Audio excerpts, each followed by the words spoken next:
All right. Hello, friends. I am back for another Take This Talks. Just making sure that the captions are working, which they are, and that you can see me, which it looks like you can. Thank God. Every time I watch Dr. B and Kelly, I get very anxious because they have audio problems sometimes, and I'm always afraid it's going to happen to me and I wouldn't be able to do it. So, hi, welcome. We're back with another Take This Talks. Hey, Engage Family Gaming, Micropixels, hello, Winter Rose. Happy to have you here. So, for those of you who don't know who I am, just joining us for the first time, I am Dr. Rachel Kowert. I am the research director of Take This, which means I have a lot of student loans, and sometimes I know what I'm talking about.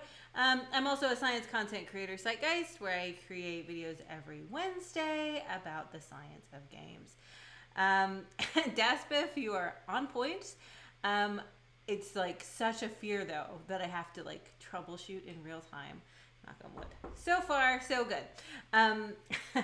If you are, again, joining us for the first time, we stream every Monday. Every first and third Monday is a Take This Talks. I get the third Mondays, where I get to talk to people who are in the community. So whether it's a community manager, like we had Victoria Tran last time, and today we have a fellow scientist and science enthusiast, which I'm very, very excited about. My guest tonight is Dr. Emory Daniel Jr. He is an assistant professor of advertising in the Department of Communication at Appalachian State University, which, hey, thanks for the follow. Funnily enough, I can't spell, so if that was on some kind of pub quiz, I wouldn't be able to spell it. He's an expert on parasocial relationships. He's done a lot of research on streaming and content creation. He is one of the PAX pals. If you follow me on Twitter, you know what I mean. He is as much of a curmudgeon old soul as I am, which is why I love him so much. And I'm sure you guys will too. So let me bring him on. Hello, Dr. Daniel. I'm so excited to see you. Hello, Dr. Kowert. It's good to see you as well. It's been a while because usually I see you, very routinely at PAX conferences. And we haven't had those. That has been the general place of meeting and place of talk. Like, if we're not there, we're talking about being there. That's true. We're planning where we're going to stay. We're planning what we're going to eat. Yeah, it's been a hard year not having PAX. It has, and as much as the connections we're able to make with the digital packs, it just didn't feel the same. It didn't feel the same, and the PAX Online, again, it was great. I'm grateful that the Takes This Discord came out when PAX Online was. Were you on the PAX Online Discord? That was like being on the show floor. At least that was like the real experience. and in terms of being overwhelmed by it, yes, absolutely. Yeah, it was a bit much, but yes. And now it's 2021. I'm not sure I won't be at a PAX this year. I don't know. I think PAX West is still scheduled to happen. Is it? I know I'm going to be, if all goes according to plan, I will be in Seattle, but that will be for the National Communication Association, which November. Yes, and I'm chairing the Game Studies division this year. So cool. It's very exciting, and we've got Dr. Shane Tilton, who will be doing the whole convention. He's done a wonderful job, and we're really looking forward to it. That's exciting. And that's in November. I think that is realistic. Yeah, I think so. I'm going to cross everything. I think that could happen. I really hope so, because we have a partnership with Antioch College, and they've been super nice, and we're really, really hoping that we'll be able to hang out with them. Yes. Well, if nothing else, I'm here's my money for PAX East 2022. I will definitely be there. Indeed, yes. Hello, Wondering. Yes, we have Seattle folks in the audience. Yeah, and Dr. Yeah, we sure do. Theory. Yeah. In theory, PAX West is still happening. We'll see. All right, so let's get the party started. Since I've already introduced us as old souls with our tea and our coffee at 6:30 because we're old souls. And then bed at 9:30. Sometimes, all the time. What have you been playing these days, sir? I have been playing a lot of Ni no Kuni 2. It was It's a JRPG, and it wasn't done by Studio Ghibli, which the first one was, but the lead artist was on this one in particular. So it's a JRPG. It's kind of arena combat. The art direction's beautiful. The music is wonderful, and it has a lot of tedious things that I get to work on. So it's been keeping my attention for probably like 60 hours. So that's really all I've been doing aside from streaming Persona 5 Royal. So aside from those two games, I've been I haven't been playing a lot of video games lately. Yeah. I mean, we're going to talk about Persona 5. If anybody knows you, it's like if anybody knows me, we can't get out of a conversation without Final Fantasy VI. We cannot get out of a conversation without Persona 5. But it's like, I don't know what you're talking about. No. Well, that sounds fun. And I love a good JRPG, but it usually doesn't leave much time for other things. No, it really doesn't. If you're playing that one, you're playing not much else. Yeah, exactly. Thank you for the follow, Luminaire. Also like the name. Cool. Well, I've been playing nothing, so I will live vicariously through you. Like, I'm not even playing Animal Crossing anymore. Last time I went on, my house was full of cockroaches. And oh goodness. Okay. State of affair. It's reached that point. In the in my Animal Crossing life. I think I need to like start a new game, and maybe that will like renew my interest. Yeah, you can't leave that alone. They guilt trip you. It's like leaving a Tamagotchi alone. They do, and your neighbors are like, "We're gonna move out." Like, you're not. But that's about a parasocial relationship, which is what we're here to talk about. But before I get into that, I do want to ask, because in the introduction, I mentioned it, and this is in your official bio. You are a professor of advertising in the Department of Communication, and it's not like super clear how games and content creation fit in. I know it does because I know what you do, but how do you marry those two things? It's interesting that you say it that way, because this was more or less in my year in review, a bit of a conversation about this. He's like, you do gaming research, and they were like, make sure, because you are an advertising professor, that you can link those together. I tend to look at a diffusion of innovation when it comes like that. And what that is it's a marketing theory that looks at innovators, early adopters, late adopters, early majority, etc. You've probably seen it at one point or another. But with marketing, and advertising specifically, I think this is very interesting because gamers are at the forefront of advertising. There was a Forbes article that came out and talked about this, to where gamers have the best technology. Gamers aren't afraid to fail.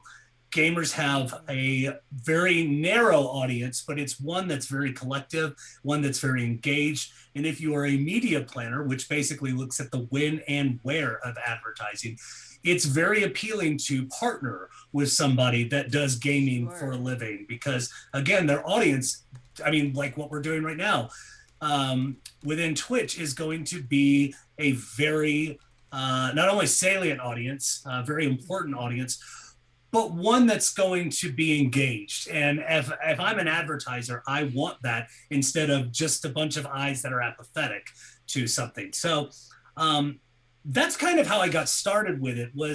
I got started with it because I got bored after my dissertation, and I wrote a chapter about The Legend of Zelda, Majora's Mask with Linking with Kubler-Ross, Stages of Grief.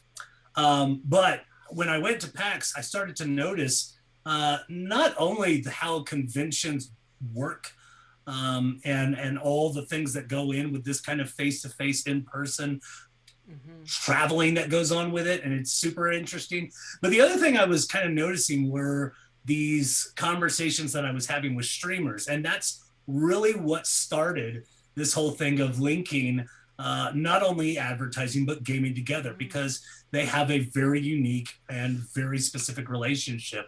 And it's honestly something that I have been laughed at for pitching things like this before, but it's becoming much more prominent to where I feel good about defending what I was saying all those years ago when I was looking for a job.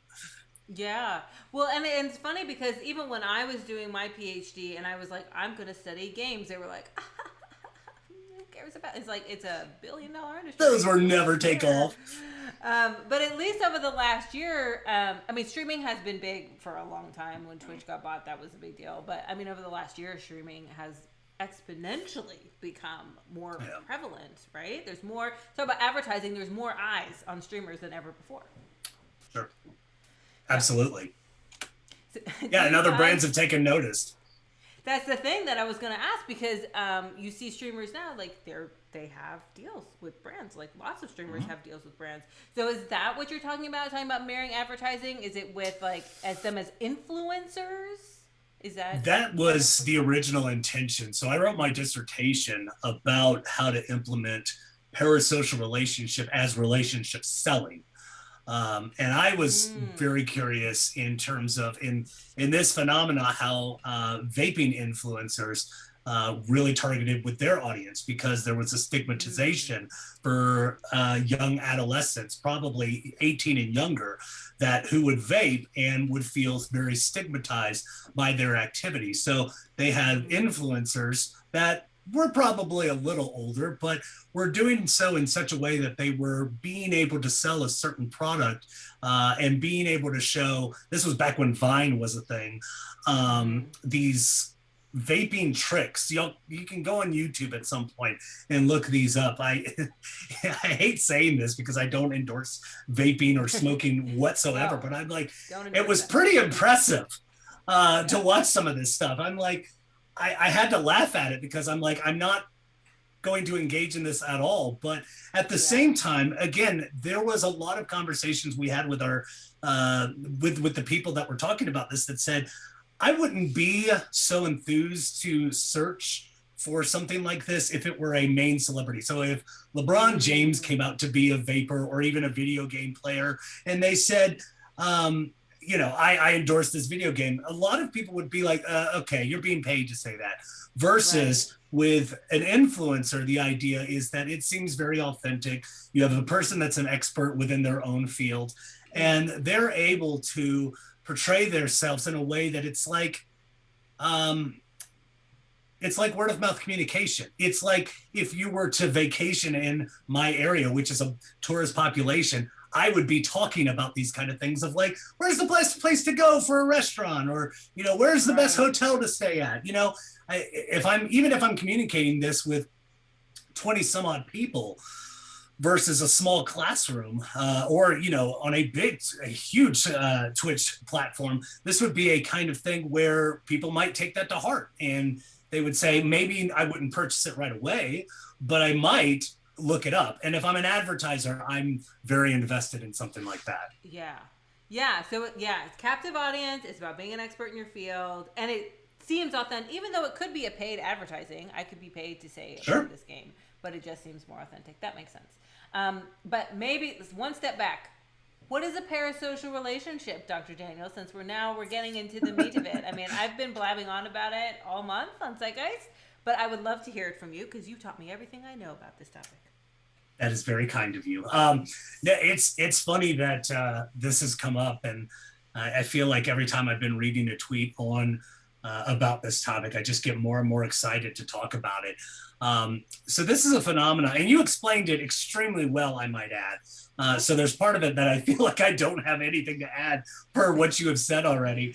An area within parasocial relationships, first and foremost, it's nothing new. It started in 1956, where the term was coined.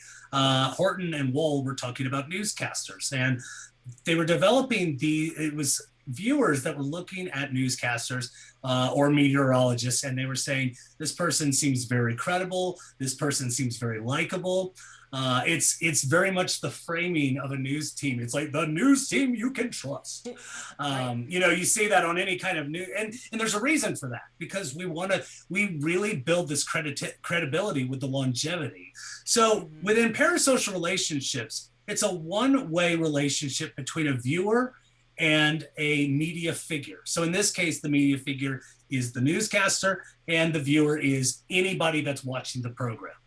So the idea behind it is the news anchor or the meteorologist doesn't know about the audience member. They just know that there are people watching. Whereas the person watching is very much invested, relies on them to say, this is my credible source of news and weather or traffic or sports or whatever it is for the day.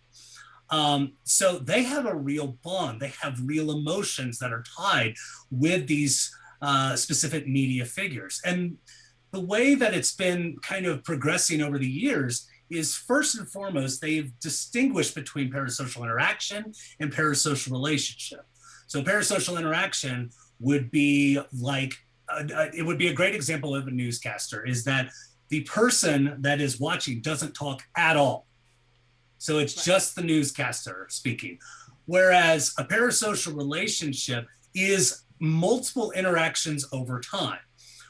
Where this has become muddled over the years, because parasocial stuff just kind of dissipated in the 90s. There weren't very many studies come out, and then social media took the stage.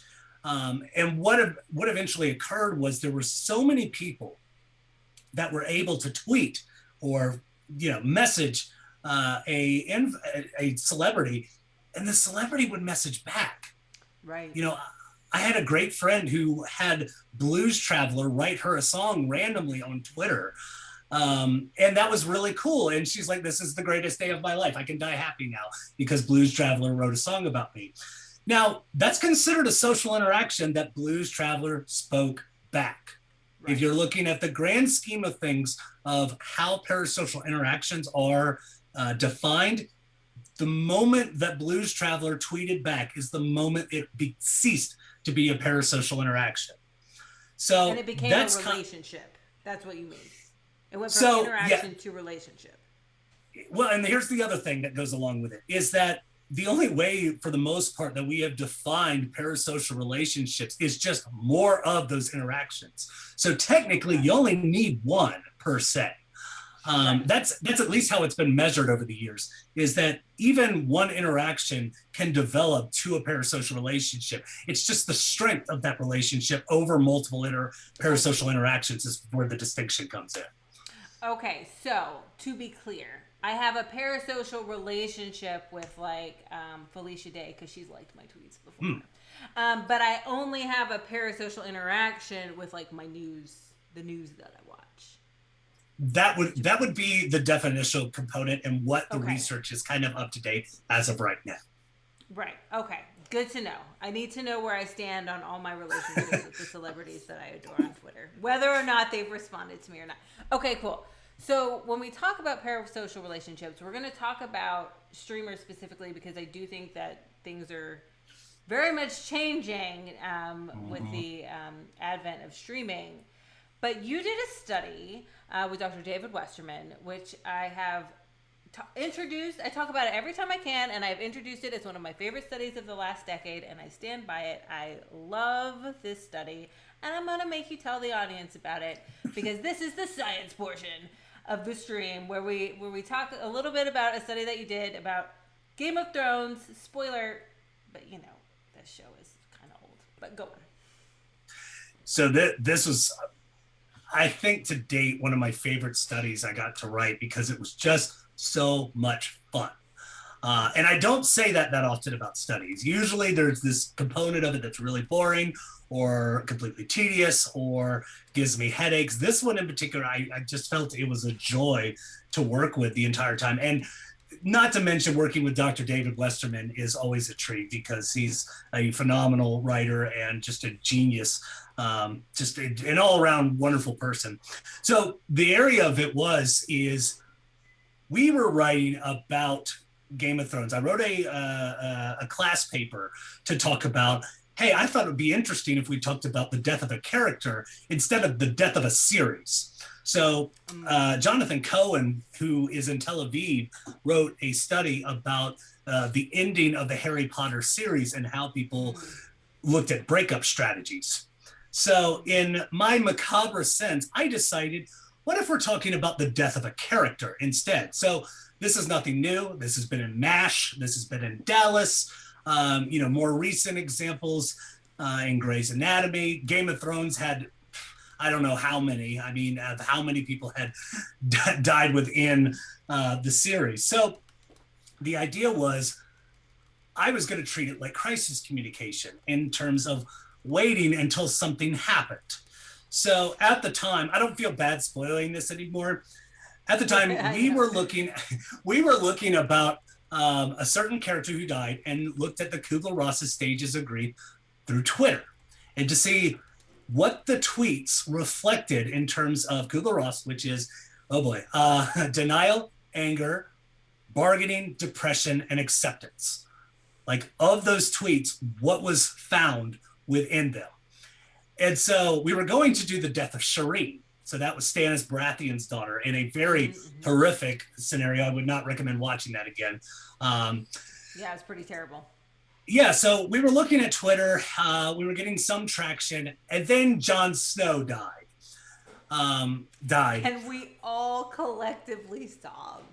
Lost everybody. They were just completely depressed. Yes. And I told Dr. Westman, stop the presses, stop everything we're doing. This is the one we've got to look at. He didn't watch the show. He didn't watch the show. He had no idea. And I spent about 3 hours and probably about $50 downloading tweets, which are on the public forum, by the way. So it is something I can do. And see how people react. And what we found was people had such strong parasocial relationships with Jon Snow, the character Jon Snow, to be clear, not necessarily Kit Harington, although a lot of people commented on how just absolutely gorgeous Kit Harington is. Can confirm. Can confirm, that's right. But what we found was people don't treat these parasocial deaths much differently than social deaths. And the only things that we found that were, because the model of Kubler-Ross tended to flow in a similar direction as it was pitched. Now, she said, Elizabeth Kubler-Ross said, it doesn't necessarily have to be in order. You can skip steps, you can repeat steps, but it kind of followed in that pattern, except for one thing, which was when it came to television characters, there's always that conspiracy theory that they're not dead. Right. And so they came up with a bunch of reasons, which it actually ended up being true. And so denial, which is usually a short-lived stage, shot right through the roof at the end of our coding. But again, the feature of it is that we would read these quotes that would match up very well with depression. And again, developing this parasocial interaction and relationship to where these people would say, I'm going to take a day off work. There's a death in the family of Jon Snow. Or they would say, or they'd be angry and they were like, darn you, George R.R. Martin, darn you, Weiss and Benioff, I can't believe you did this to my favorite character, getting really, really upset with it. So the idea behind it was, one, and this goes back into advertising, how you can create buzz when your show is not airing, because people were talking about it. That Comic-Con was very much a prominent thing that people were like, well, is he coming back? Is he not? And people were still talking about it. It's all over social media. But the other thing is that parasocial interactions and relationships are very much a strong thing for people. They are omnipresent, they're ubiquitous, they are everywhere. And it doesn't matter where you are. We've seen studies that have looked at it from a realm of entertainment media, for like television shows, fictional or non-fictional characters, sports, politics. There's been talk with religion, for instance, although I'm a little bit more hesitant with that one. But it's just all over the place. And this is why I fell in love with the topic, because I saw a comment.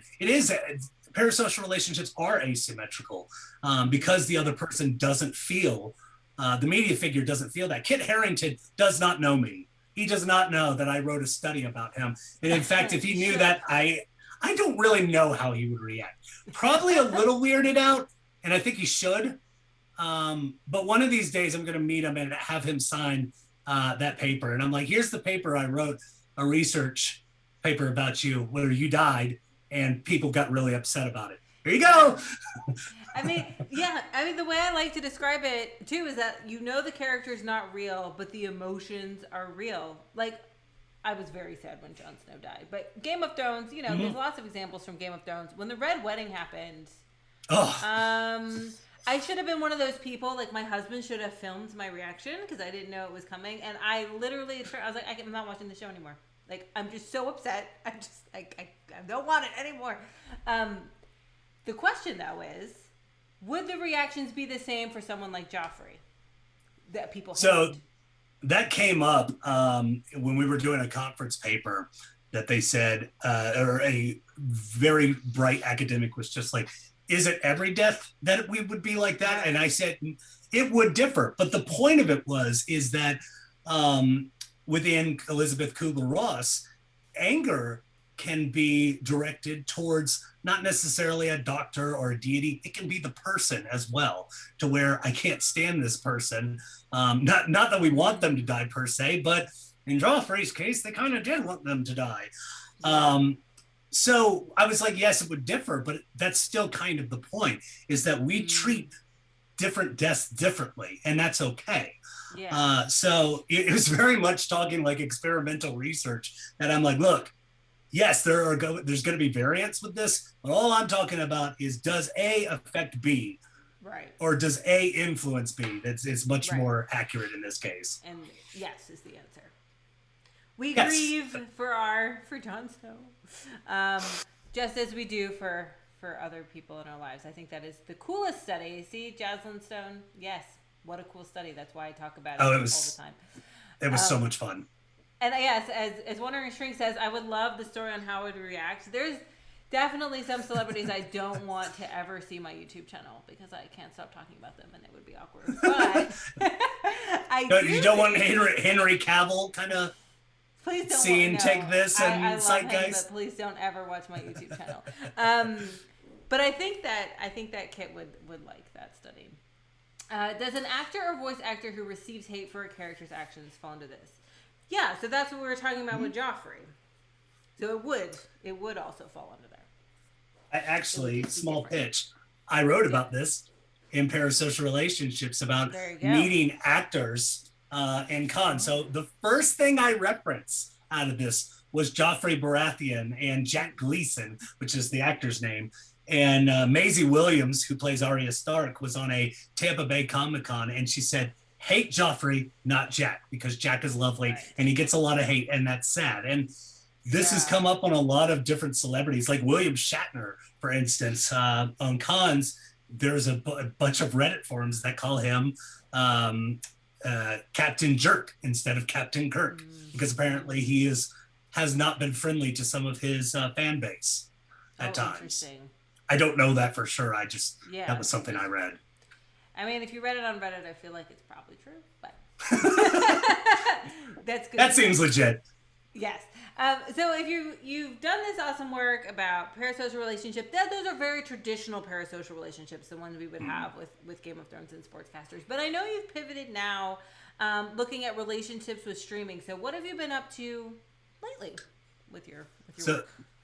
So I'm in love with this study, and we've been working on it for a number of years. It started when I first started attending PAX.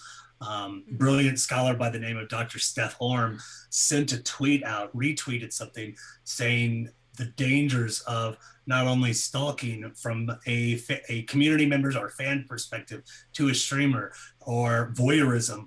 And we were talking about this in terms of the dangers of parasocial relationships. And I started getting interested in being able to talk to streamers and potentially setting up some ideas for beginning streamers about what should you expect if you are encountering something like this. And it was interesting because I framed it initially about parasocial relationships that your first and foremost fans have. I didn't use community members when I first started this. Fans have with the person who is the streamer. Not only that, looking at toxicity, looking at stalking, voyeurism. And what we found was those are all problems. Toxicity is obviously a problem on Twitch. Voyeurism is a problem on Twitch, or I hate using that term in some respect because, there is kind of the lurking mentality that this person means no harm to them. But the bottom line is that the streamer has no idea who this person is, who is watching on their PlayStation, for instance. But also the idea of stalking came up in some of our conversations. So we were realizing that there's a very real danger within parasocial relationships, and that has come up consistently with what has been occurring of tweets that have been going out. I know we have talked to streamers that have mentioned this very vividly within the stream that you talked about. I can't remember if that was Zeitgeist or Take This, or maybe that was Kelly the Opera Geeks stream. I can't remember. Yes, it was Kelly the Opera Geeks stream about parasocial relationships. Yep. Yeah, and wonderful testimony for what was being said. And I enjoyed watching the VOD on this because the areas were very much consistent what was going on, because it really came into the streamer talking to their community online versus meeting them face to face. And when they met them face to face, this is where the differentiation occurred, where they would say, I don't know you. And it wasn't until I'm so-and-so screen name. Oh, that's who you are. But the other problem is this conversation would go on. You'd have a good time at a PAX, for instance. And then after this conversation ended, the streamer's like, I'm going to do my thing. Right. And you're not leaving. Right. Here's the bottom line. I am friendly on stream, but we are not friends. Right. I consider you a very valuable part of my community, but you are not getting a beer with me after this panel is over. Right. And so this, rightfully so, scared a lot of people. And this term parasocial relationships started showing up again, to where streamers were like, we do not have the same bond that you think we have. And so it is well, and this is the interesting part about it. I had a big conversation with another reviewer about this topic, to where the conversation really brought an epiphany of me of how we should move this research forward. And I'm doing this with you. I'm doing this with Dr. Steph Orm and Dr. Ariane Fauché. And the really interesting thing about it, and the really important thing I think about it is this idea of parasocial relationships have changed. As well as we need to start looking at the right people to talk to about this, which are streamers. See, the problem is that most parasocial interaction and relationship studies come from the perspective of the viewers, and rightfully so. It is hard to talk to celebrities. It is still hard to talk to streamers. This is why it's taken me years to do these in-depth interviews, because I have trouble talking to people who are partner or affiliate. If I get one or two people a day while I'm at a PAX, I'm like, this is a great day. Because otherwise they're scared to talk about it. They don't want to talk about it. But what we found in this is, again, we're starting to see their side of the perspective. And we're starting to see that this is not a weak social relationship. This is very much parasocial. And it is scaring a lot of people to that point. The other point, and this is where we want to come up with the title of our study between Ariane, Steph, and I, is not your therapist, which would fit very well, obviously would take this of people who have multiple PhDs, is this ideology of people feeling so close, feeling such a bond, that they want to reach out to the streamer and say, my therapist doesn't get me, so I want to communicate these to you. And everybody I talk to, or just about everybody I talk to, would say, I want to validate what's being said. This is troubling, and I value my community. But I mean, not only legally, I can't say anything, but I don't know you that well that I should be giving any kind of advice like this. Yeah. So to me, and to a lot of other people, I'm like, this is frightening. And to where we've worked to create a place, or excuse me, some streamer guides to talk about what you should be thinking about. And for a lot of streamers, one of the things that they've talked about is setting boundaries, writing rules right off the bat. So when you create your channel, one of the first things that they will say is write rules that you want people to abide by, because then they can't get out of that loophole. And make them very specific. So Dr. B gets on his soapbox a lot about this. Like, a lot of people have the rule, the Will Wheaton rule, which is a good rule, which is don't be a dick, but that's not specific. What does that mean? You need to be very specific about what it is that behavior is acceptable and what's not. It sounds like you're talking about, like, you know what, I didn't coin the term dark participation, but I use it a lot in relation to toxicity in games. It sounds like you're talking about the dark side of parasocial relationships. Yeah, I mean, it is. And I hate doing that, because it's not that parasocial relationships are a bad thing. No. That gets honestly, a lot of people have been seeing this on Twitter, and it's almost like they just perceive parasocial. I mean, even the term para means fake. Right. It's so with that, it's automatically perceived as bad. And I'm like, no, parasocial relationships can be a very good thing. A very necessary thing and it's not to combat loneliness. It's, for a lot of people, it's to add to their already social relationships that they have. But I mean, I've got Funkos all over my wall, and I have an identification with some of these characters. I know with you in Final Fantasy VI, there's a lot of identification that you carry, and it's it's very important to you, and it should be, and that's okay. Yes. Where it turns bad is when you take it too far. Where it turns bad is when we're talking about relational communication, we have to talk about reciprocity. And if the relationship does not have, as was mentioned in the comments, a symmetrical reciprocity, then we have to start thinking it in such a term that if it's not parasocial, it's also not social. Right. Somewhere in between. That's an important point. Yeah. Well, so I call the parasocial relationships with streamers. I did a video this week. It came out a 1.5 way relationship. It's like there's just something in between. I'm not sure where to put my finger on it. But there's some sort of reciprocity, but it's not like me and Emory. Me and Emory go and get a beer. It's a different relationship. I agree.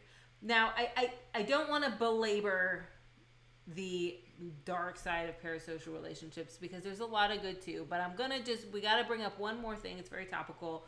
Sure. To this week, maybe it was yesterday even. Content warning. We're going to talk about the Game Grumps news. So we're going to talk about sexual content, abusive power, sexual grooming. That's not your jam. We were going to talk about it just for a couple minutes. I will try to keep it as general as possible, but I want, in case that does specifics come up, I want you to be prepared. It came out in the news that one of the co-hosts of the YouTube channel, gaming comedy channel Game Grumps, a series of screenshots were made public between one of them and an underage fan that were very sexually explicit. And the fan then said that they did eventually have some kind of relationship, and then he ghosted her, and it's being talked about in this framing of sexual abuse and grooming, sexual grooming. So I'm really curious about the role of parasocial relationships here and fandoms when it comes to this kind of abusive power, because this is not the first story we've heard of this nature. It's just the one of the week.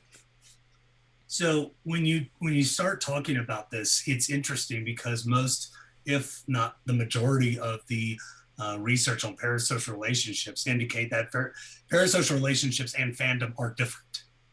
One is a sort of, because fandom does mean fanaticism, and it means in such a way, I don't like using the term worship, but that comes up.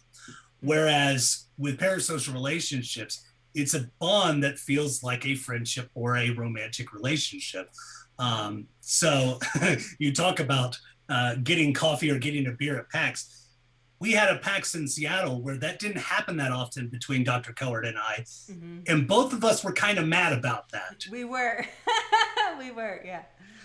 But at the same time, we get into this instance where we're talking about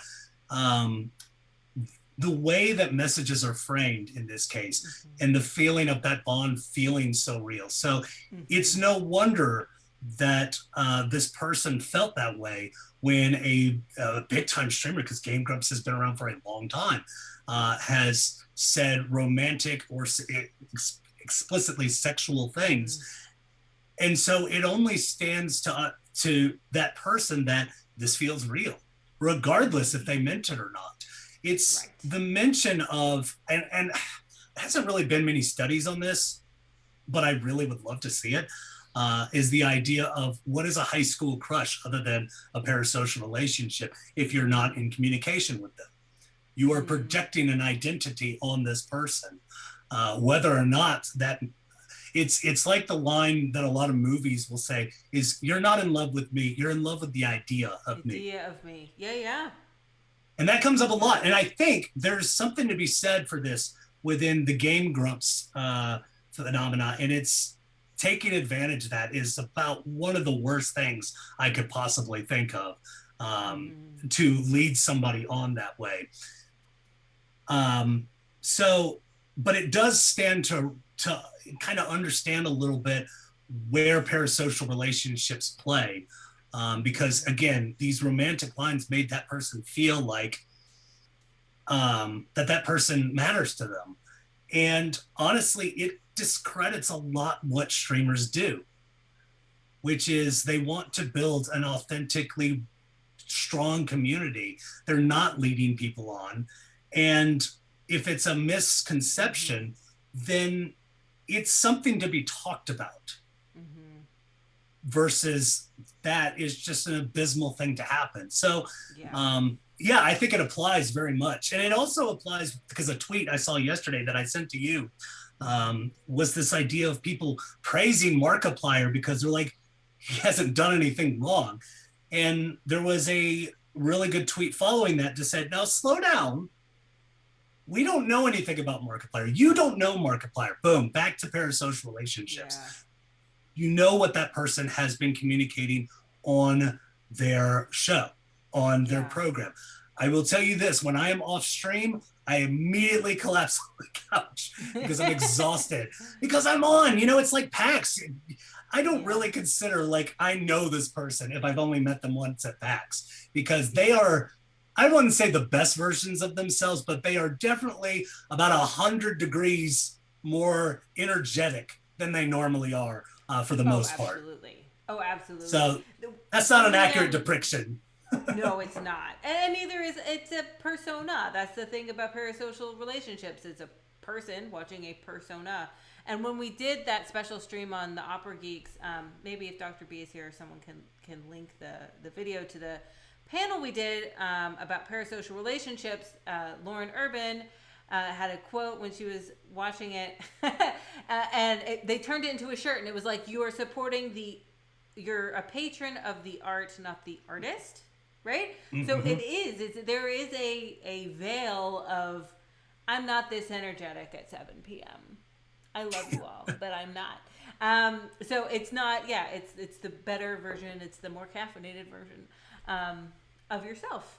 So that's a very good point. And even that line, and kind of going a little bit with this topic, even that line to say, I love y'all, is something that I've had people talk with me about, because I'm from the southeastern United States. Love y'all is like a colloquialism here. It's familial. It's familial, and it's almost something that you just say. But it can be understanding that people would misinterpret it as not romantic per se. It may mean that I feel a familial bond with that. And to be fair, I'm not saying don't use that. It is one of the things that makes streamers and communities so tight-knit, and we need this right now for being stuck at home, all this. But what I do encourage is to be able to set those boundaries to say, I love this community as a group. This is not something that I'm going to, again, necessarily get a beer with you at the end of this. There needs to be that boundary. Yes. There does. Thank you for that link. Weather the Weather. I'm going to assume that is the panel. I'm also, here's just a PSA. I did a little PSA that was very much inspired by what we're talking about how streamers, how it's a one-way relationship. So there's a little tidbit for you. Perfect. Thank you so much. Okay, so we're going to pivot away from the dark side and move to the light. I would love to talk to you a little bit just more broadly about what you do, because I find at PAXs, also we get a lot of questions about what's it like being a researcher. You get to study Game of Thrones, you have a really cool job.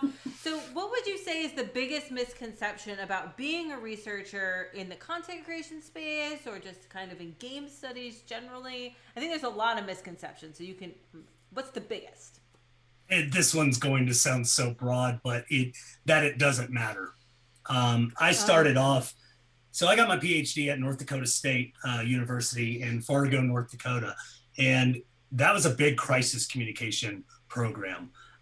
So that's how I started. I was going into crisis communication. It was something that I felt was very important. I felt that it needed to be talked about. And it's not that I don't like talking about it. It's something that I teach crisis communication during the summer at App State here.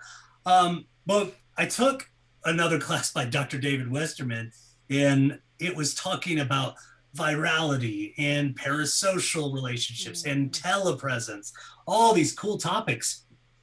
And I'm like, entertainment media sounds awesome. Mm-hmm. But at the same time, I keep hearing it doesn't matter.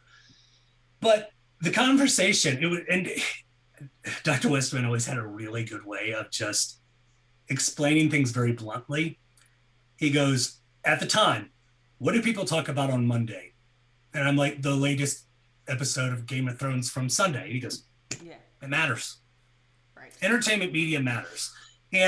But the thing is, the more that I've been involved with this, the more that I've been doing this kind of research, I've always thought that my research was just an extension of my work, and that teaching is the only thing of how we can affect people. And I love teaching, and I love talking with my students, especially when they do amazing things after we're done and say that they learned something, and take that and just do awesome work.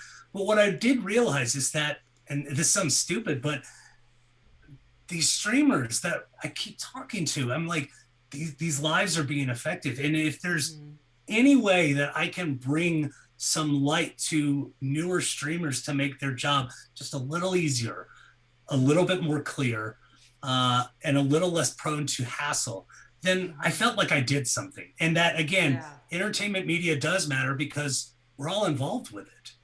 Yeah. And it's becoming more that the lay person can come off the street and do something like this. This is amazing what streaming has been able to do for the micro, nano, macro influencer, however you want to define it. But I just love it. And it's something that, as long as it's going on and as long as I can talk about it, I'm going to continue doing it, because I just think it's not only is it a lot of fun, it's a lot of fun. And you get to go to PAX and meet all these really interesting people, present company here. Yeah. But I do think it's important. And I do think it's something that, if we're not researching it, we're missing out on talking with a lot of interesting people and helping a lot of interesting people. Yeah, it is important. And I mentioned this about my PhD earlier. Your story reminds me of when I did my interview for my PhD position. You have to interview, and it's very nerve-wracking. And I was saying I wanted to study at the time the effects of games on adaptive functioning. How does playing games affect our ability to adapt physically, socially, and psychologically? And I talked about it for like an hour. And at the end of the conversation, one of the people just said, "Why does it matter? Like, that's fine and all, but why does it matter?" And thank God I had a good answer, which was, it's a $1 billion industry, and you want to have this information to give to like parents and educators and policymakers. And they're like, "Oh yeah, okay, that makes sense." But there is this, just like, it was clearly an assumption, like, yeah, she's been blabbing for an hour, but this doesn't matter. But it does. It's so funny that when you bring in the monetary perspective, my parents did not understand at all, but it wasn't until I brought up how many people sat in our conversation about the psychology of Zelda. My dad perked up immediately and was like, "You don't say." okay. And I was like, yes, I'm getting to this stuff before advertisers are. So Yes. we might want to pay attention to it. It matters. It Question does. from the audience. It's Samuel Lewis. Do you think people use these tools to socially engineer profit? I don't know what you mean by which tool. Do you understand that question, or do we need like clarification? I would say, is this concerning social capital, to where am I using myself as, and to be clear, am I using myself as a tool to be able to say, I seem presentable, ergo, I can advertise something because I know people will listen and take my word for it. If that's what you're asking. But to answer your question, yeah, absolutely. Yeah. Absolutely, people do that. I mean, and again, this is nothing new, because if you looked at, especially radio DJs, they would be sitting here going, I don't endorse this to anybody, but I believe in this product. I really like this product. And again, because they're likable, they're on the radio, people are like, maybe not always, but maybe people would be like, I'm going to go look that up. Yeah. So, yeah. So, yes. Yes. They do. Yes, people definitely take advantage of that. So, is your general personable nature, Dr. Daniel, are you using that to influence us to love Persona 5? Because as long as I've known you, it's like, da-da-da-da-da-da. Persona 5. Tell me about Persona 5. You're playing it on Lore du Jour. Lore du Jour is your stream that you do on Geeks Like Us. Tell us about Lore du Jour, and then tell us about Persona 5. So Lore du Jour is a stream that I do every Tuesday night, 9 o'clock, on Geeks Like Us, our Twitch channel. And basically the idea behind it was, I wanted to play video games, and I love stories. And I like stories that last a very long time. And so I started off playing Bloodborne, and Bloodborne has this really intricate story that's kind of behind the scenes. You don't see it unless you start researching it. And as an academic, I just fell in love. I'm like, let's do it. So I researched it, and I'm like, wouldn't it be cool to do a stream to look at this in-depth look over it? And so that's kind of that started the stream. The reason I wanted to do Persona is, first and foremost, I love JRPGs. I've been playing them since the Sega Genesis. Shining Force 2 is my jam, and it's just continued. I've always loved the stories. There's something specific within the chapter that you wrote in the Psych of Final Fantasy, Rachel, that mentions the type of storytelling that differs from Western storytelling. I can't pronounce the Japanese word. But ultimately, I could try, but it'd be wrong. I mean, if you want to. It's Kishonen Tetsu, I think is how you pronounce it. Kishonen Tetsu? Okay. Sure. Yeah. The key is, it's so character driven, and it's I love the aspects of anime as well, when it comes to, there is a sense of belongingness and family and overcoming resilience. And Persona 5, for instance, the whole Persona series is all about understanding who you are, being able to grasp identifiers that you're uncomfortable with talking about, establishing that, especially in Persona 5, that you're being taken advantage of and you are experiencing trauma, so you have to face it head on. The reality is with Persona is, I like that it's dark. It approaches a lot of dark themes. I love that there's a lighthearted sense of it, where you get to see people open up. It's very social penetration theory, to where they don't open up right away, but the more interactions, the more they're talking about who they are, how they feel, how they're opening up to you, exploring new possibilities. So it's just this genuine feel of communication that, as a communication scholar, I can't help be just completely engrossed in. Plus, battle mechanics within JRPGs are fun, as well as the style of Persona 5, the user interface. If you haven't seen it, watch it, because it's amazing. They really they knocked it out of the park. It was such a fun play. that I won't shut up about it. And I'm okay with that because I can talk about most communication theories simply by playing. In fact, I have a publication in a chapter about fandom, about Persona 5, and looking to submit one about the social link system within Persona 4 and 5, about how they deepen as you have conversations. So yeah, I can't get enough of it. I don't care. I played it way too many times. Plus, as I found out, it makes a great airline game.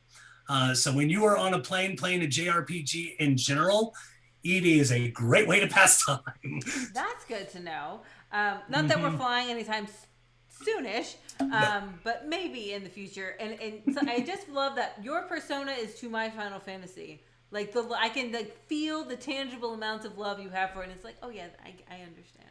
Even though I've never played Persona, I understand the love. It's real. It is one of those hills I'll die on, just like you will with Final Fantasy VI. I will die on that hill happily. I do Reddit Secret Santa every year, which is always a really fun thing to do. And a couple years ago, I was gifted Persona 5 from my Reddit Secret Santa because I said I liked JRPGs and I had never heard of it. Oh, cool. And I remember I brought it up and everyone got the memo but me. Everyone was like, oh yeah, it's a great game. We never heard of it. It's like, it's the fifth one? I haven't heard of any of them. And meanwhile, I'm like, you don't say, Rachel. I know. And JRPGs are my absolute favorite. Big Final Fantasy fan, but I love all things JRPGs. Okay, so it's 7:25. I have a couple more questions. If there are questions from the audience, you can ask them the whole time. But now is a good time because in the last 30 minutes, we do my favorite segment, which is 10 things I want to know about you. So if you have any questions about parasocial relationships, about studying games, about Persona 5, just put them in the chat and we will see them. I would like to ask you though, because I did prep you for this question. I think it's an important question that I like to ask everyone, which is what is one book about games or gaming that you would recommend to everyone? I will say I start with the pitch. I did not tell him to do that. No, I do think it's an exceptional video game book, and there's a lot of great people that are in it, including myself. But I don't want to self-endorse me per se when it comes to this work. So I always have to endorse Getting Gamers by Jamie Madigan. Great book. Not only is Jamie a just phenomenal, just his intelligence level is I've barely seen anything like it, but he's such a good writer when it comes to being able to take complex stuff and writing it to where it seems so relatable. So I just picked that book up. Getting Gamers, Jamie Madigan. He's fantastic. It's a great book. It's a great book. I like to describe Jamie's writing style as like you're sitting in the room with him. Like it's very conversational. He has a lot of stories. He also wrote a chapter in the well-being book. And I remember when I read it, it was like I was having a conversation with him. He was like, he opens up, he tells a story about his kids. It's really easy to read. And Getting Gamers is absolutely in my top 5 essential readings. That he's got a good, dry sense of humor, and I really like that. And it does come out from time to time in his writing. It's very witty. It is. And he also hosts a really good podcast, Psychology of Games podcast, if you don't know that, and if you're into podcasts and into games, which I'm going to guess you're into games because you're here, I would definitely say check it out. Okay, last formal question I have for you is, what is the favorite thing about what you do, and what is your least favorite thing about what you do? Oh, the favorite thing I do is, again, these are going to sound so hokey. The favorite thing is I do is, because I'm a researcher, I get to talk with a lot of cool people. I get to understand their experiences. When I was in Seattle, I went through so many interviews that I didn't eat lunch. That's how fascinated I was by it. And then after it was done, there was a Starbucks right beside me, and I grabbed a small sandwich because I just sat there and I'm like so engrossed with what was being said. I'm like, wow, I need to eat. I forgot. Yeah. So that's got to be my favorite part. And it goes along with my students as well, is that really when I see something that they're passionate about, it's the reason that I got into this profession in the first place. Yeah. Least thing that, or what do I like least about my job? Meetings. Easy Admin. enough. Yeah. I don't like meetings. I am the epitome of, can we do this in an email? Yeah. Can you just text it to me? I have the wrong cup. I have a cup with Bernie and his mittens sitting in the chair at the inauguration. It says this could have been an email. I should have used that mug. That's my favorite mug. And it's weird because like I love going to interviews and talking to people, but when it comes to research, yeah. But data. I do my meetings and service like a good assistant professor. I am on curriculum committee and I'm really enjoying it. But I also enjoy it more when our chair comes in and says, do we really need to meet that much today? Can we just go over the areas of business and then leave? And I'm like, oh, this is great. Yes. Those are my kind of meetings. Canceled meetings are really my kind of meetings. Yeah, I'll take those second. We do have a question from the audience. We've talked about how parasocial science is understudied. So is anyone here going to push the state of the art in your own research? Dr. Daniel and I are doing that right now. We're doing that right now. And you're also doing it with Steph and Ariane. Who else is in the field kind of still talking about parasocial stuff? Because when I was talking to you about moving forward with like theoretical work, I mean, not so many people, really with games specifically. So some good names to remember, at least the people that I've communicated with. John Cohen is one of the best. He's been doing it for years. Joe Walther, he's at UC Santa Barbara, I believe. He does more telepresence, but he's done some parasocial work that's really good. I would put in Elizabeth Cohen at West Virginia University. She's brilliant. Wait, stop. Elizabeth Cohen has 2 pugs, and she's hilarious. And if you want someone funny to follow on Instagram, she is like my favorite person in the whole world. She's fantastic. She is absolutely fantastic. Just great personality, but again, brilliant. Really, really brilliant. Obviously, Dr. Ariane, she does fantastic work in it. She does it in binge watching, which is really cool. I'm trying to think of Mary Beth Oliver has done some stuff in negative parasocial relationships. Her and I talked about that briefly. Wow, what a scholar. She's outstanding. She's amazing. She's amazing. Cindy Hoffner's real big. Valerie Keel is another person that does a lot of work. A lot of people. Sorry. There's a lot of people. Okay, I didn't know that many people. Okay, I guess I'm out of touch. Mary Beth, Ariane, Elizabeth, Ariane and Steph Orm are both slated to be on Take This Talks this year. So if you stick around and you keep following, they will be here at some point, and we can talk about. Maybe I'll get Elizabeth to come. I didn't know that she was doing that'd be cool. This area, and she's funny. And her pugs are funny, and she's wonderful. Okay, yes, great reference. A lot of names. Sorry, this is so my area that I'm like great. I want to talk about everybody that's in this. You're the person to ask, so that's a great question. So now we're going to pivot to my favorite part, but listen, if you have more questions at any point, just ask them in the chat and we will talk about them. For sure. But with all of my guests, I play 10 things I want to know about you. Yes, my daughter made this crafting and it works. It's a Christmas cookie tin, but it's fine. In this tin were 100 questions at the beginning of the year, and every time I have a guest, I pull out 10 and we learn 10 random things about our guest. And so here we are. It is now your turn. Super. It is now your turn. Let's do it. All right. Let's see. There's not any questions about persona in here. Damn. I don't think. Okay. On a scale of 1 to 10, how neat and tidy is your desk? A messy desk or a neat desk? Kind of guy. Oh, it depends on the day, but in the current state it's in now, it's about a 4. Yeah. 4? Oh no. Yeah, it's not clean at all. Granted, I've got books on here. Show us what's on your desk. No. Mug. There's coffee. I did put that up. Although I do have my little espresso cup right here. Okay. So there's that. I I don't have a lot of drawers in here. So when I have drawers, it's very neat. Help. So I've got my massive thing of cashews that I'm sitting here. Yeah, snacks are important, but this is a small desk. So I want to get back to my office because right before the pandemic, I'm not joking, 3 days before we were kicked out of our offices, I got this big honking lawyer's desk.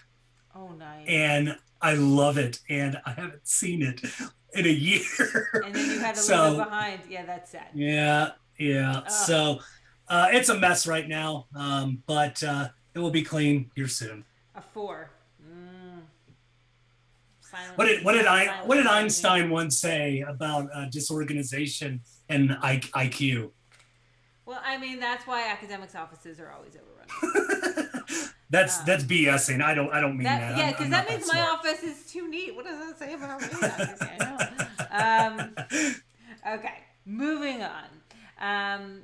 Yeah, snacks and drinks from the desk are important. I have 4 mugs on my desk, so I guess my desk isn't that clean right now either. Question number 2: is there such a thing as a good movie sequel? Yes. What is it? What is the good movie sequel? So there is such thing. Well, Shrek 2 was, in my mind, as good, maybe better than Shrek 1.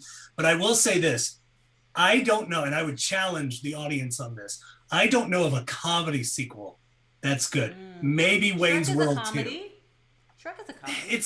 It's kind of like children's action adventure. It's got comedy. Yeah, I guess. Yeah, I mean, but let's see. Oh, I mean, well, I don't know if you could call this. It's not necessarily a sequel. It's in sequence of like the Lord of the Rings trilogy. No.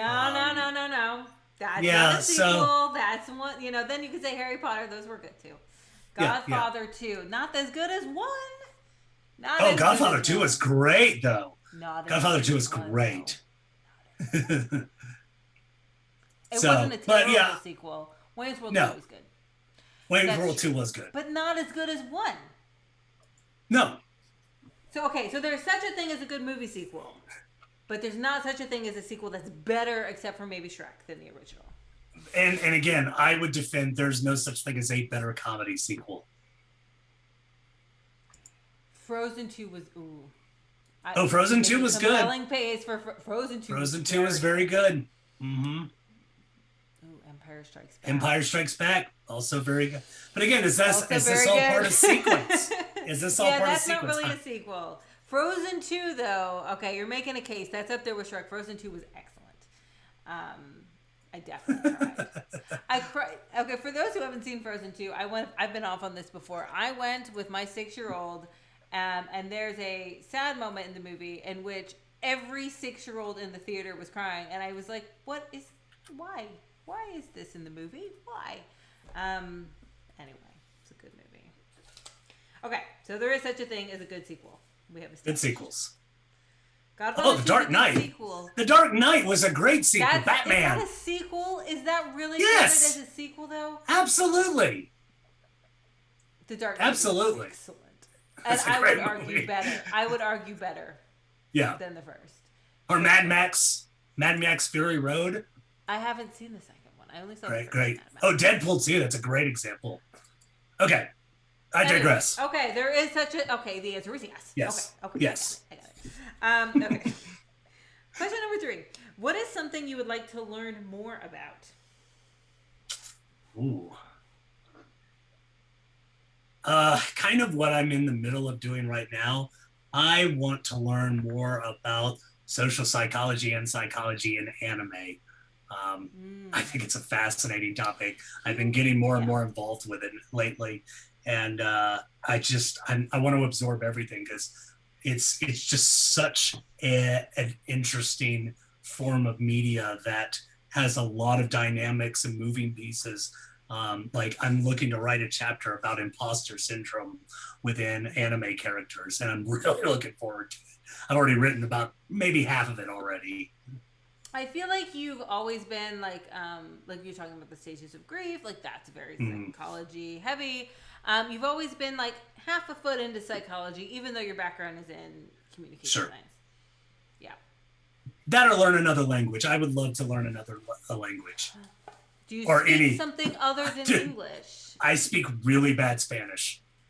Okay. So like actual, like you could put sentences together, or you just have. I can. I tell you what, I can read it. I can't really speak it. Yeah. So that's kind of how my language skills are. I've read journal articles in Spanish before, but I can't say I can speak it. Yeah. No, I lived in Germany for a while, and I can read a menu. That's really where I stand. I can't order. That's more, well German. It's way more than I could do. Okay, next question. What color would your lightsaber be? We already talked about Star Wars earlier, but that's my favorite color, which is gold.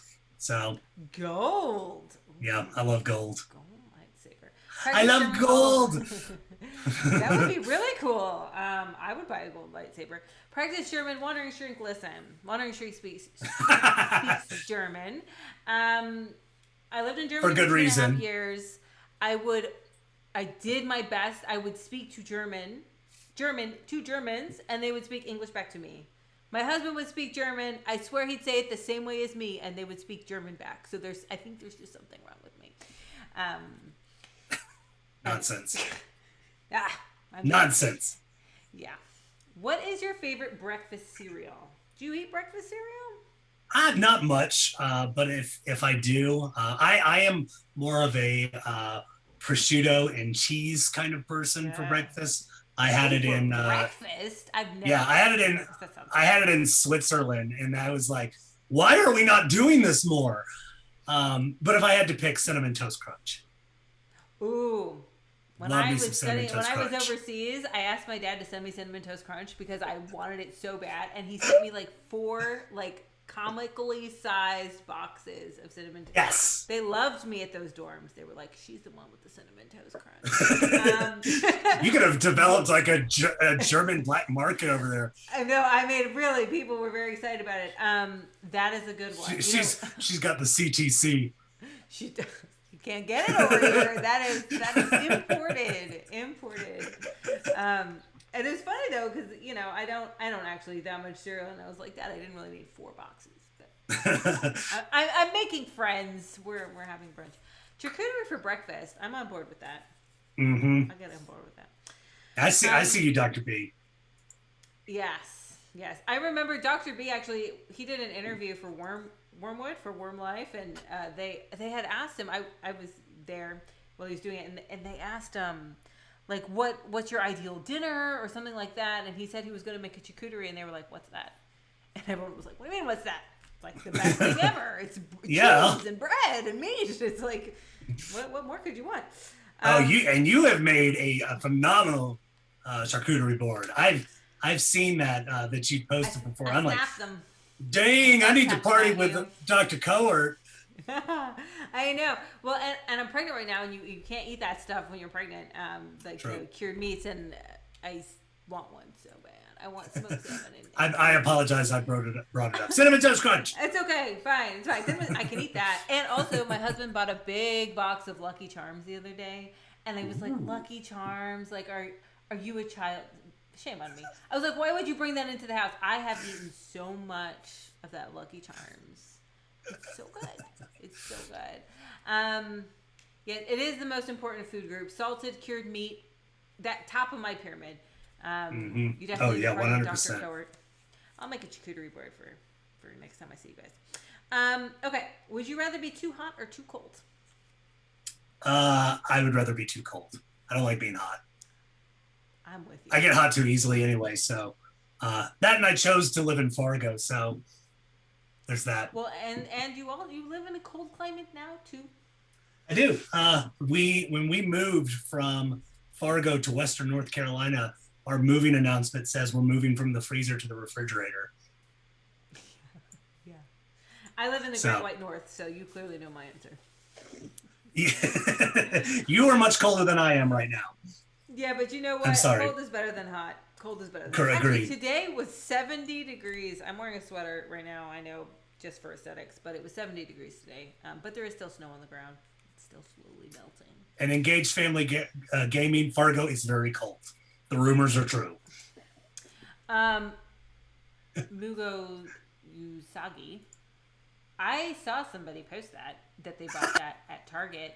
Listen, they don't have Target in Canada. This is the one flaw. Okay, Canada's wonderful. They have no Target. I would devour a 1 pound bag of Lucky Charm marshmallows. No joke. It's funny. We were talking about food. I told Dr. Daniel this would happen. I said, he goes, what questions are in this tin? I said, it's all about food. And you see what's happening even when it's not. Please hit me up with the link. Even when the question isn't about food, the conversation with me always turns to food. Oh my God. It's all right. Oh, is it more food? What is your go-to comfort food? Oh. Go-to comfort food. Told you it's all about food. If we're talking about it's wings. I love chicken wings. Ooh, good choice. Like spicy. What kind of sauce do you want? So I typically like dry rub. I like a little spice. I don't like it too hot. If it's singeing my mouth, I'm not a fan. But now I will say my favorite dish, and this is if it's available. My mother makes the best shrimp and grits. So if it's around, I will eat the hell out of it. I am also from the South. I am with you on the shrimp and grits. Shrimp and grits. So. Oh. Now I'm hungry. I know, right? Yes, I do also really like chicken wings. I could eat all those things with the. I married a woman from Buffalo, so going to Buffalo to visit her parents is no hassle. One, because they're wonderful, and two is because I can eat all the wonderful chicken wings that I want. Always. So what sauce do you dip it in? You didn't answer that. What do you like? Do you like the blue cheese? Do you like that? Do you just? You know what? If it comes down to it, I'm going to say the true Buffalo answer, which is blue cheese. Blue cheese. Because if you order a ranch in Buffalo, you're gonna get looks. I mean, I'll eat blue cheese if that's the custom. I would say I prefer ranch, but I will happily eat blue. But so, are buffalo wings traditionally dry rub, or they're saucy? They're saucy. Yeah, I like it dry rub. Yeah. Saucy's too messy. It's too messy. I don't mind. The recipe. Oh, I can ask my mother about it. Absolutely. Yep. Okay. Do you like amusement parks? Oh yeah. We used to go to Busch Garden. Yeah, we used to go to Busch Garden in Williamsburg, Virginia every year, my family. So I love roller coasters. I like that they did like a theme for every section of the park was a different country in Europe. Yeah, I love amusement parks. Would you still go? When's the last time you've been to an amusement park? park? Probably when Melissa and I first got married, so I'd probably say around 8 years ago. If you're asking if I would go again, oh hell yeah. Oh, I believe that you would go again. I'm just curious because I haven't been in a long time. Time. I can't remember the last time I rode a roller coaster, but I remember it was my childhood. I'm sure. My parents would never ride the roller coasters with us because they'd be like, it would hurt my back. And now I'm 38 and I feel like the roller coaster would hurt my back. Like, to be honest, I'm not sure I would want to ride them anymore. No, they were fine. This is one of those urban legends from your parents that they told you this and they're like, Rachel, if you are riding them roller coasters, you're gonna screw up your back. Do it on listen your to own. Mom and Dad. You're on your own now. I love them as a kid, and if we're gonna go back to food, which I will, amusement park food. Very good. Funnel cakes, cotton candy, all that stuff. Mm-hmm. Okay. So she loves roller. See, okay.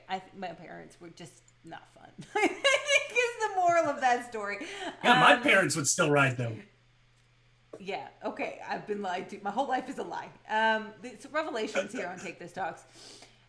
Before I mention what this question is, I will say I'm watching a show. I hope Wandering Shrink is still here. I'm watching a show right now on Netflix called Dark. Have you seen it? Okay. I'm in the first season. It's a German show. It's in German with subtitles, and the German is oddly homey to me. It's about time travel. The question here is, what era would you go back to in a time machine?